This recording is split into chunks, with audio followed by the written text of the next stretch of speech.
కేంద్ర ప్రభుత్వం తీసుకొచ్చిన కొత్త క్రిమినల్ చట్టాలు ప్రజల హక్కుల్ని హరించేవిగా ఉన్నాయని ప్రముఖ హైకోర్టు న్యాయవాది ఐలు అధ్యక్షుడు సుంకర రాజేంద్ర ప్రసాద్ అభిప్రాయపడ్డారు.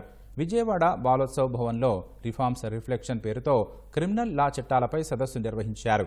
ఏ విధమైన చర్చ లేకుండానే కేంద్రంలోని బీజేపీ ప్రభుత్వం 3 కీలక చట్టాలను తీసుకొచ్చిందని రాజేంద్ర ప్రసాద్ విమర్శించారు. న్యాయస్థానాలకు కాకుండా పోలీసులకు మరిన్ని విశేషాధికారాలు ఇవ్వడం వల్ల ప్రజలు స్వేచ్ఛా హక్కులు కోల్పోతారని నల్సార్ యూనివర్సిటీకి చెందిన కరణం మురళి ఆందోళన వ్యక్తం చేశారు. పాలకులు మన కోసం చేసే చట్టాలు ఇక్కడ పౌర సమాజానికి ప్రయోజనంగా ఉండాలి తప్పితే అధికారులకి పోలీసులకి యథేచ్ఛగా అధికారాలను పెంచటం, విశృంఖలంగా వాళ్ళు ఏ పైనైనా చేయొచ్చు అనే దానికి తీసుకెళ్ళటం, న్యాయ వ్యవస్థకి న్యాయస్థానాలకు ఉన్నటువంటి అధికారాలని తగ్గించడంలోనే వీళ్ళొక దుర్మార్గం మనకు అర్థమవుతూ ఉన్నది.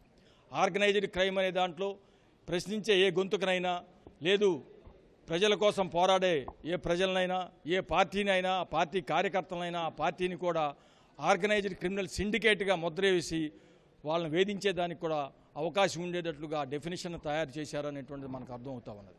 ఈ చట్టాలన్నీ కూడా ఏంటంటే ఏమాత్రం ప్రజలకు ఉపయోగపడేవి కాదు, ప్రజల స్వేచ్ఛని హరించేవి తప్పితే మరొకటి కాదు.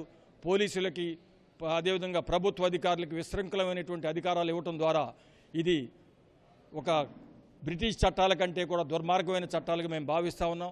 అందుకని ఈ చట్టాలకు వ్యతిరేకంగా మేము పోరాడుతూ ఉన్నాం. రాజ్యాంగం ప్రకారం ప్రజాస్వామ్యంలో పరిపాలన చట్టబద్ధంగా జరగాలి, చట్టం ద్వారా కాదు. చట్టబద్ధ పాలన అంటే ప్రజల యొక్క స్వేచ్ఛని, సమానత్వాన్ని, వాళ్ళ గౌరవాన్ని కాపాడేటువంటి చట్టాలు చేయాలని దాని అర్థం. ఏదో ఒక చట్టం చేసి దాని ద్వారా పరిపాలన చేస్తామంటే కుదరదు. అంటే స్వతంత్రమైనటువంటి న్యాయ వ్యవస్థని ఏర్పాటు చేయడం అనేది ప్రభుత్వాల బాధ్యత అని ఉంది. దాన్ని కూడా ఇగ్నోర్ చేసి ఇవాళ పోలీసులకి చాలా రకాల అధికారాలు ఇచ్చారు. న్యాయ వ్యవస్థకు ఉన్నటువంటి చాలా రకాల అధికారాలను వీటిలో తీసేశారు. దీనివల్ల ఇప్పటికే కుప్ప కూలిపోతున్నటువంటి న్యాయ వ్యవస్థ మరింతగా కూలిపోయే అవకాశం ఉంది.